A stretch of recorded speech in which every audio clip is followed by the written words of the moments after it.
O Senhor esteja convosco.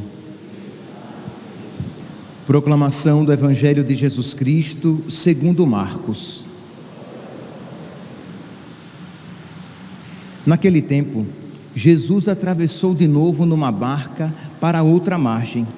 Uma numerosa multidão se reuniu junto dele e Jesus ficou na praia. Aproximou-se então um dos chefes da sinagoga, chamado Jairo. Quando viu Jesus, caiu aos seus pés e pediu com insistência: minha filha está nas últimas, vem e ponha as mãos sobre ela, para que ela sare e viva. Jesus então o acompanhou. Uma numerosa multidão o seguia e o comprimia. Ora, achava-se ali uma mulher que há 12 anos estava com uma hemorragia. Tinha sofrido nas mãos de muitos médicos, gastou tudo o que possuía e, em vez de melhorar, piorava cada vez mais. Tendo ouvido falar de Jesus, aproximou-se dele por detrás, no meio da multidão, e tocou na sua roupa. Ela pensava: se eu ao menos tocar na roupa dele, ficarei curada. A hemorragia parou imediatamente. Jesus logo percebeu que uma força tinha saído dele e, voltando-se no meio da multidão, perguntou: quem tocou na minha roupa? Os discípulos disseram: estás vendo a multidão que te comprime e ainda perguntas quem me tocou? Ele, porém, olhava ao redor para ver quem havia feito aquilo. A mulher, cheia de medo e tremendo, percebendo o que lhe havia acontecido, veio e caiu aos pés de Jesus e contou-lhe toda a verdade. Ele lhe disse: filha, a tua fé te curou, vai em paz e fica curada dessa doença. Ele estava ainda falando quando chegaram alguns da casa do chefe da sinagoga e disseram a Jairo: tua filha morreu. Por que ainda incomodar o mestre? Jesus ouviu a notícia e disse ao chefe da sinagoga: não tenhas medo, basta ter fé. E não deixou que ninguém o acompanhasse, a não ser Pedro, Tiago e seu irmão João. Quando chegaram à casa do chefe da sinagoga, Jesus viu a confusão e como estavam chorando e gritando. Então ele entrou e disse: por que essa confusão e esse choro? A criança não morreu, mas está dormindo. Começaram então a caçoar dele. Mas ele mandou que todos saíssem, menos o pai e a mãe da menina, e os 3 discípulos que o acompanhavam. Depois entraram no quarto onde estava a criança. Jesus pegou na mão da menina e disse: Talitá cum, que quer dizer: menina, levanta-te. E ela levantou-se imediatamente e começou a andar, pois tinha 12 anos. E todos ficaram admirados. Ele recomendou com insistência que ninguém ficasse sabendo daquilo e mandou dar de comer à menina. Palavra da salvação.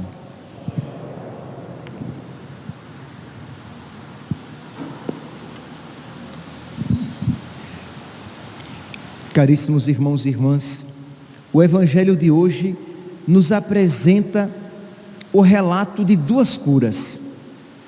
A cura da mulher que sofria de uma hemorragia há 12 anos e a cura da filha de Jairo. Pois bem, vamos então acompanhar estes 2 relatos e ver o que Deus tem para nos ensinar. O que a igreja, ao reservar esse texto para a nossa meditação, ela quer nos ensinar. Diz aqui que Jesus estava caminhando e uma numerosa multidão se juntou a ele.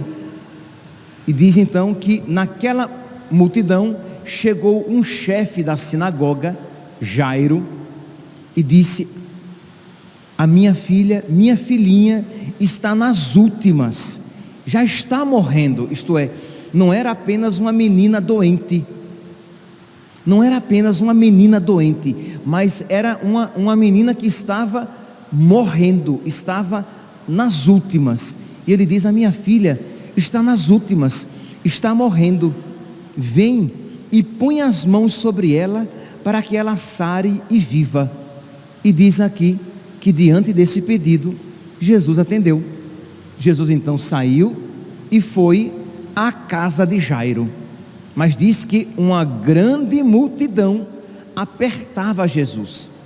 Neste ínterim, no meio do caminho, diz que se achava uma mulher que sofria de uma hemorragia há 12 anos. Meus santos, nós temos aqui que compreender o que significa para uma mulher, no tempo de Jesus, sofrer de uma hemorragia, de uma mulher judaica, de uma mulher para a compreensão, para a mentalidade judaica, o que isso significava. Isto é, era uma mulher impura, que ela não podia participar das realidades no templo, das festas religiosas, porque era uma mulher impura, e que deveria sempre estar afastada das pessoas, porque a quem quer que ela tocasse, ela tornaria impuro também. Então ela deveria se afastar de toda a multidão. E diz aqui que ela ouviu falar de Jesus, que ela ouviu falar daquele profeta, daquele homem de Deus, daquele homem poderoso em palavras e em obras, e diz que ela acreditou, que ela teve fé, que se pelo menos ela tocasse nas suas roupas, ela ficaria curada. E ela fez o improvável, ela se embrenhou na multidão, ela fez algo que não lhe era permitido. Por quê? Porque segundo a mentalidade de então, ela estava tornando impuras as pessoas a quem ela tocava e em quem ela esbarrava. Então vocês podem imaginar todo o temor dessa mulher e o que a levou a isso, o seu grande sofrimento. Ela estava sofrendo há 12 anos, e São Marcos, ele faz aqui ele apresenta um adendo que nós não iremos encontrar nos outros evangelhos. Ele diz assim, que ela tinha sofrido muito nas mãos dos médicos, nas mãos de muitos médicos, e gastou tudo o que possuía, e que ao invés de melhorar, só piorava. Então vocês podem aqui imaginar também a grandeza da fé desta mulher, que ainda tem fé, que durante 12 anos de sofrimento, perdendo tudo que tinha, e não obstante os médicos com quem ela se encontrava, ela não só piorava, não obstante tudo isso, ela ainda tinha fé. Meus irmãos, aqui já é um ensinamento para nós. Quantas vezes nós com muita facilidade perdemos a fé diante dos sofrimentos da vida, fé no amor de Deus, fé na providência de Deus, fé na misericórdia do Senhor, que cuida de nós e que conosco se importa. Porque imagine, depois de 12 anos ela ainda fez isso, e não movida por desespero, que desespero não é fé. Esta mulher não está movida por desespero, não é uma louca desesperada que vai, quem sabe, não, ela tinha fé no seu coração, porque imagine aqui, que não obstante muitas pessoas tocando em Jesus, quando ela toca, Jesus percebe que alguém o tocou de uma maneira diferente. Diz aqui, versículo 28, ela pensava, se ao menos eu tocar na roupa dele, ficarei curada. A hemorragia parou imediatamente, e a mulher sentiu dentro de si que estava curada da doença, e Jesus percebeu que uma força tinha saído dele, e pergunta: quem me tocou? Quem tocou na minha roupa? E os discípulos disseram aquilo que era óbvio, né? Senhor, numa multidão dessa, o Senhor pergunta: quem tocou na sua roupa? Todo mundo tocou, todo mundo aqui tocou na roupa do Senhor, mas alguém tinha tocado com fé. E não pensem vocês que não havia naquela multidão outras pessoas querendo algum milagre, que não havia naquela multidão outras pessoas querendo alcançar uma graça, que não havia naquela multidão outras pessoas sofrendo. Com certeza havia outras pessoas, mas com fé como daquela mulher, ninguém. Então Jesus pergunta: quem tocou na minha roupa? Os discípulos dizem: mas Senhor, por que perguntas quem me tocou? E Jesus então ficou olhando ao redor. Mas lembre, Jesus, ele não disse: quem tocou na minha roupa com fé?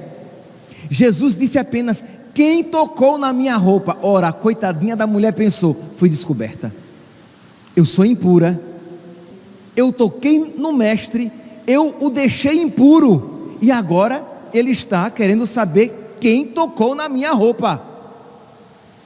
E diz então que a mulher, versículo 33, a mulher cheia de medo e tremendo, São Marcos, ele sempre dá essas notas psicológicas. Então, a mulher cheia de medo e tremendo: fui descoberta, agora não tem mais jeito. Tem Jesus, o mestre, tem o chefe da sinagoga, Jairo, responsável por verificar a purificação, a pureza das pessoas. Pronto, estou perdida, fui descoberta. Então ela vai chorando, cheia de medo, tremendo. Versículo 33, caiu aos pés de Jesus e contou-lhe toda a verdade, contou-lhe toda a sua história. E qual não foi a sua surpresa? Versículo 34, Jesus diz: filha, a tua fé te curou, vai em paz e fica curada dessa doença. Isto é, meus santos, o improvável tinha acontecido. Não o improvável, aqui eu me refiro aqui, não que ela ficasse curada, se nas suas vestes ela tocava, porque isso ela tinha fé. O improvável é que, uma vez descoberta, aquela situação toda não lhe fosse acarretar uma repreensão, uma humilhação. Mas Jesus Cristo olha para ela, reconhece-lhe a fé e a chama de filha. Minha filha, a tua fé te curou, vai em paz e fica curada desta doença. A fé, meus irmãos, aqui já desde agora nós podemos então observar a fé dessa mulher que a manteve de pé. E aí você pode perguntar: mas padre, mas por que Jesus permitiu? Por quê? Porque Jesus é Deus. Então por que Deus permitiu os 12 anos de sofrimento dessa mulher? Porque esta mulher, depois dos 12 anos de sofrimento, ela é muito melhor do que aquela que quando ainda não havia adoecido. Esta mulher, depois de 12 anos de dor e de oração, de lágrimas, mas sempre esperando em Deus, é uma mulher que tem uma fé muito maior e uma capacidade de amar a Deus muito maior do que aquela antes do sofrimento e da humilhação. Meus irmãos, nós precisamos aprender a sofrer com fé. Nós precisamos aprender a passar pelas dificuldades da nossa vida com fé e perseverar, insistindo em dizer: eu tenho fé no amor de Deus, eu tenho fé na misericórdia de Deus, eu tenho fé no cuidado de Deus na minha vida, eu tenho fé, eu creio. E não tenhamos dúvidas, meus santos, que esta fé uma vez crescendo na nossa vida, como os dedos da nossa mão, não crescerá sozinha. Isto é, outras virtudes concomitantemente crescerão. Crescerá então o nosso amor a Deus, crescerá a nossa esperança nas realidades celestes, crescerá a nossa humildade e a nossa paciência e tantas outras virtudes, crescerá a fortaleza. Então nós precisamos pedir a nosso Senhor que Ele nos ensine a sofrer, porque, meus irmãos, eu não sei não, aqui é uma ironia, tá? Eu não sei se nós devemos rezar: Senhor, não permita o sofrimento na minha vida. É ironia, porque Ele disse: quem quiser me seguir, renuncie a si mesmo, tome a sua cruz e me siga. No mundo tereis tribulações, mas coragem, tende fé, eu venci o mundo. Se comigo você estiver, comigo você também vencerá. Pois bem, então, aqui nós vemos este exemplo de fé dessa mulher. Mas lembra que Jesus está no caminho para a casa da filha de Jairo. E nós podemos também aqui imaginar que seria possível ao coração de Jairo uma raiva, uma inquietação, um incômodo, porque embora sua filha estivesse morrendo, Jesus parou para conversar com uma mulher que o havia tocado no meio de uma multidão. A notícia foi: Senhor, a minha filha está morrendo. E este diálogo aqui, não é que ele aconteceu em um minuto. Este diálogo, ele demorou um respeitável tempo. E nós podemos imaginar a aflição no coração desse chefe da sinagoga, mas ao mesmo tempo ele soube sofrer com humildade, com paciência. Não é assim que diz o livro do Eclesiástico: meu filho, se entrares para o serviço do Senhor, prepara a tua alma para a provação, sofre com paciência. Nós não o vemos aqui, e não tenhamos dúvidas de que se isso tivesse acontecido, São Marcos teria escrito. Nós não ouvimos aqui que o chefe da sinagoga disse: olha, Senhor, vamos lá, a minha filha está morrendo, e o Senhor agora procurando quem tocou o Senhor. Vamos lá, Senhor, minha filha está morrendo. Eu sou chefe da sinagoga, eu sou um homem importante, consequentemente a minha filha também o é, e o Senhor está me deixando esperar. Diz que ele, e aqui nós podemos imaginar, e quem, os pais e mães aqui presentes, sabem que o sofrimento num filho sofre muito mais do que um sofrimento em si. Ou vamos dizer de uma outra maneira, que quando você ama de verdade uma pessoa, o sofrimento da pessoa amada dói muito mais do que se aqueles sofrimentos fossem em você. Se o amor for verdadeiro, o sofrimento da pessoa amada dói muito mais. Então podemos aqui imaginar o sofrimento no coração de Jairo, com a sua filha morrendo, e ele espera com paciência. Ele não interrompe a demora de Deus, ele não interrompe Jesus, ele não fica dizendo: Senhor, vamos lá, minha filha está morrendo. Percebe aqui, meus santos, o ensinamento para nós, que nós precisamos aprender a sofrer as demoras de Deus, que nós precisamos nos exercitar nas virtudes enquanto sofremos, porque é um tempo propício, é um tempo favorável de crescer na paciência, na humildade, na perseverança. Na paciência de quê? Porque geralmente as coisas não vão acontecendo no ritmo, pelo menos no ritmo de que você gostaria. Na humildade, por saber que você não merece bater no balcão de Deus e exigir graças. E paciência, humildade e perseverança, a que, não obstante a demora de Deus, e não obstante o reconhecimento de que você não merece, você persevera suplicando a Deus, porque você sabe que misericórdia e piedade é o Senhor. Ele é amor, é paciência e compaixão. O Senhor é muito bom para com todos, e sua ternura abraça toda a criatura, e Ele não decepciona aqueles que nele esperam.